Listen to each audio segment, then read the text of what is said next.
If you're like me, you don't have a huge budget to work with, but you can still look like you do. I can't tell you how many people have come to my house and said, oh my goodness, look at how your tree's decorated, and how did you do this? Like, those bulbs must be so expensive and blah, blah, blah. They're not. Simple as that. So here are just a few tips that will help you get that luxe look for less as well. Hey y'all, welcome back to my channel, Design and Dysfunction, where hopefully there's a little bit more design than dysfunction, but who's keeping track? This video will be in two parts. First, I'll give you my tips and tricks, with maybe a little rant thrown in for good measure. In the second part, I'll show you the process in which I decorate my tree. And be sure to stay to the end because I will be throwing in some bonus tips in the Decorate With Me as well. Anyways, just about everything on this tree is either from Hobby Lobby or from Walmart. And if it was from Hobby Lobby, I assure you that I bought it 50% off, so it's very reasonably priced. If anyone's wondering, I actually got this tree from a friend who used to have a store in Ohio, where I formerly lived. It is by far the best Christmas tree I have ever had. I think I've had it now for probably 7 or 8 years. My tree is kind of an explosion of color. I hope you enjoy it. My husband and kids surprised me by putting this up while I was out of town. Bye, Mom. Love you. They're the best. And now on to the tips. The first tip, and this will go against a lot of what people will say, is to buy the right size tree for your budget, not for your space. The great news about this is these trees usually last for years. So if you need an inexpensive tree, then go ahead and get that inexpensive, 3-foot tree, 4.5-foot tree. Don't light it, because lights are cheap. You can just string those on there and the tree will last longer without the lights. And then you also won't need as many ornaments. You can build your collection through time. What I want you to think about more, instead of the tree, are actually the ornaments that you're putting on the tree. Now, I know that it's possible to get a giant grand Christmas tree, but the thing is you still have to fill the tree. Unless you're going for the minimalist look. If you're going for that look, then this video might not be for you. I do practice minimalism in how I curate my collections, but I am not aesthetically a minimalist.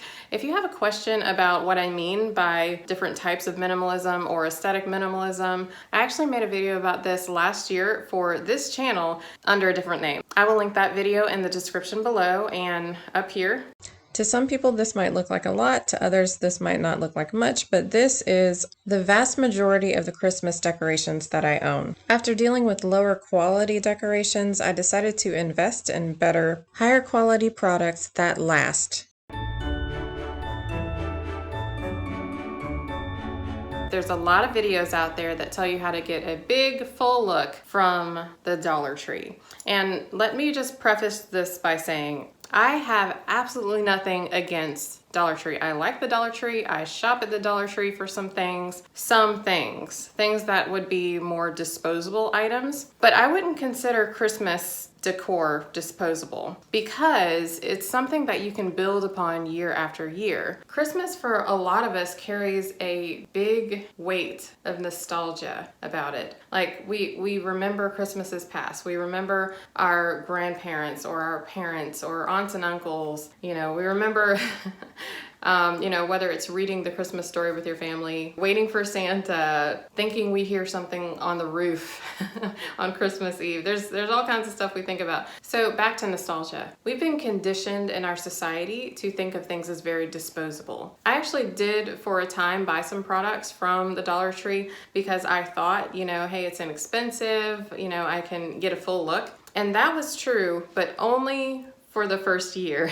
What I found is the Dollar Tree products, at least in the past when I had gone, they just weren't made of high quality, which, if you're shopping at Dollar Tree, you're not thinking about quality. But when you're thinking about Christmas, you kind of think about quality. Abundance, but not cheap abundance. And that's what I'm afraid we're turning into. What I would recommend, and this is what I do for myself, every year I set myself a budget of maybe $20 to $50, which honestly is a lot for some people. It was a lot for me, but it was really important to me. And what I would do is I would go to Walmart, Hobby Lobby, or Target or whatever, and I would look and see what they had, and then I would wait for it to go on sale. Instead of buying the whole tree's worth of decorations, what I would do is I would spend the majority of my money, especially early on neutral ornaments. Colors like white, champagne, silver, gold, those go with just about everything. If you decided, one year you wanted to do a teal theme or a red and green theme or a pink and purple theme or a cobalt blue theme, it doesn't matter. If you're strategic about it, you can actually purchase much less than you think you have to. You don't have to have a tree full of teal to get the point across that your theme is teal for that year. The other thing I'll mention is, of course, Dollar Tree isn't going to have a lot of your non-standard colors when it comes to Christmas. Normally, they're going to stick with the basic bright reds, the hunter greens, or the forest greens, or the Kelly greens. There's a lot of greens. If you're looking for that champagne or that copper or blush pink color, you're likely not going to find it. In that case, go ahead and get your inexpensive bulbs and maybe a silver or a gold perhaps, and then buy a few that you can afford in your main colors. And one of the big things I've noticed with some of the ornaments is you will get burn marks after the first season from where the light actually touches the bulb. Which means they'll shatter easily next year. Also, you have to think about the fact that you're going to be storing these in more than likely either a garage or in the attic, and you're going to have great temperature fluctuations, which will also weaken the strength of these products. What I found is the higher quality you get, the less breakage you have, the longer it lasts, and the more you can pull it out and say, hey, 15 years ago, I bought this piece and it still looks just like the day I bought it. That is the case for a lot of what we got on our tree. But I will show you that I only have about 6 ornaments in each style and each color. So what I would do is I would go to Hobby Lobby and I would find that one showstopper, I guess, for the year, that theme color, and I would only buy 6. That is all that I would buy in that color. Everything else would be just the basic baubles that you would find. So I'm not saying don't buy Dollar Tree or Walmart or anything like that. Actually, on this tree, you'll also see several Walmart bulbs. I don't know what they look like this year. I actually haven't been, because if I go, I will buy too much. This is the minimalist side kicking in. I think probably maybe 3 years ago, I went and they had some really good ornaments that were shatterproof because I have 3 kids, and they were actually pretty good quality. Like I, tapped on them. I looked at the sides. I looked all around them. I saw where the plastic seam was. It wasn't bubbled up or anything like that. Sometimes you'll find that in the cheaper sections, even at Walmart, and even at Hobby Lobby, you'll find that still, because it's plastic. It's made en masse. So you're gonna find imperfections. But with these ornaments, I really didn't find any problems. They've been working for 5 or 6 years now, and super happy with them. Another way to make your tree look luxe for less is to use florals. They take up quite a bit of space. Think about it. A lot of those flowers are like this big, like the size of your head.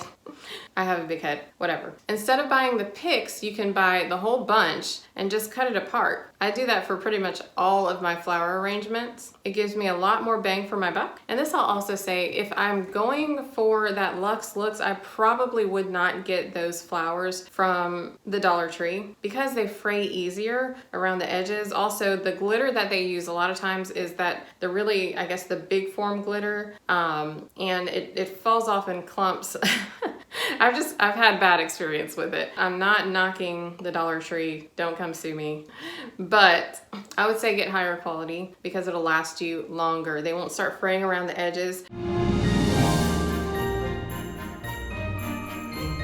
If you you do need to go to the Dollar Tree to get those flowers, make sure you trim the edges so the flowers don't fray. Frayed edges is kind of a telltale sign that you went inexpensive on your flowers. So like I said, if you need to go there and get those, that's fine, but just be aware that you're gonna need to do some cleanup. In the beginning, I would say if you're just starting out, you know, just getting married or just having your own apartment or even in your college dorm, if you are going to go with those bulbs, which I have done before, and on my tree you'll see some bulbs that aren't really that spectacular, I'll actually set them inside of the tree, and it's wonderful because it really fills out your tree and it looks like it was well planned. It looks like you're not, you know, being sparse with it. It looks much more luxe because you're filling the tree. What I've noticed is glitter can go either way. Sometimes it can look really chic and sometimes it looks like a kindergartner's craft project, which is also fine if you're going for that look. Remember, I'm not trying to offend anyone, but this is a luxe video.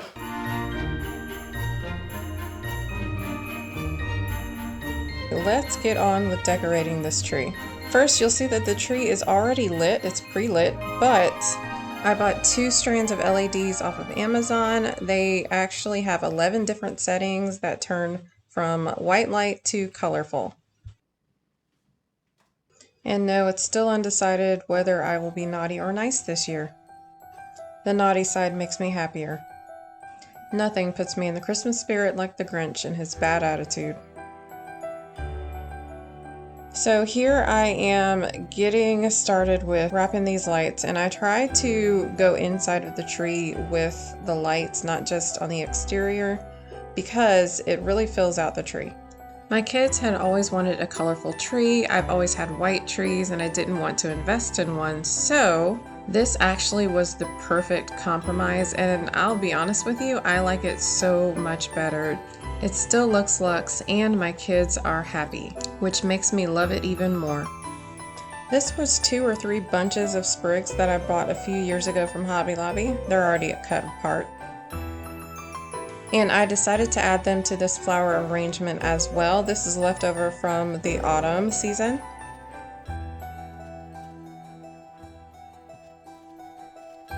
I always place those on the tree first. It's subtle, but it looks especially good at night. Next up is the berries. I also bought these a few years ago. These are separate sprigs that I bought from Hobby Lobby, but they were only about 50 cents a piece when I got them.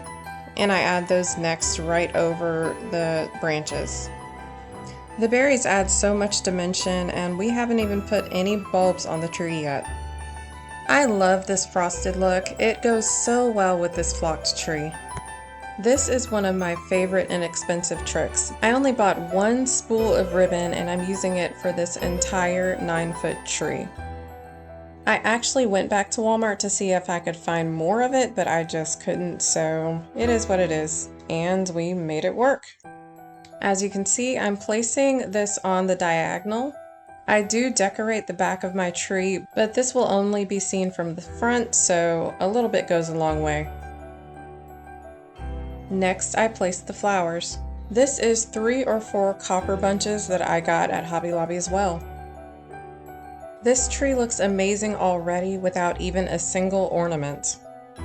The topper is also sprigs from Hobby Lobby. And finally, the ornaments. I have 6 of these from Walmart, 6 of these from Walmart, and 6 of these from Walmart as well. These are from Hobby Lobby and also came in a pack of 6. I only have 4 of these from Hobby Lobby, and I also have 6 of these. These teal ornaments were part of a pretty high quality multi-pack from Walmart. This is one up close. And now you'll see the process that I go through to actually decorate the tree. I place my silver ornaments inside the tree first. They kind of get lost with all the flocking, but they do reflect light beautifully within the tree, so it gives some depth to the design. I prefer to place only one style of ornament at a time, that way everything is neatly dispersed. I also fill the tree with neutrals before I add the specific colors that I'm going with for the season.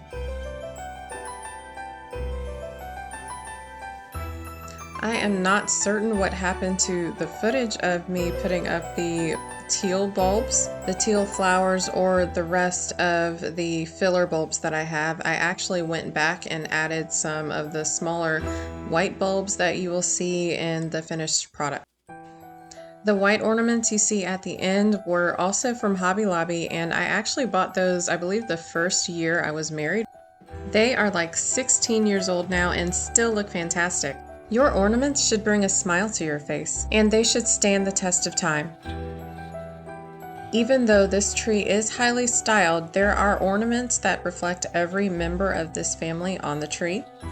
The kids got to pick their own. All of my kids also have a miniature tree that they keep in their bedroom, which is decorated to their taste. Well, that's the end of the styling. Here is the finished product.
Well, that's all I have for today. I hope that was helpful. Be sure to subscribe and turn on that notification bell because next week I plan on showing you my entire house Christmas tour. Well, the public areas of the house.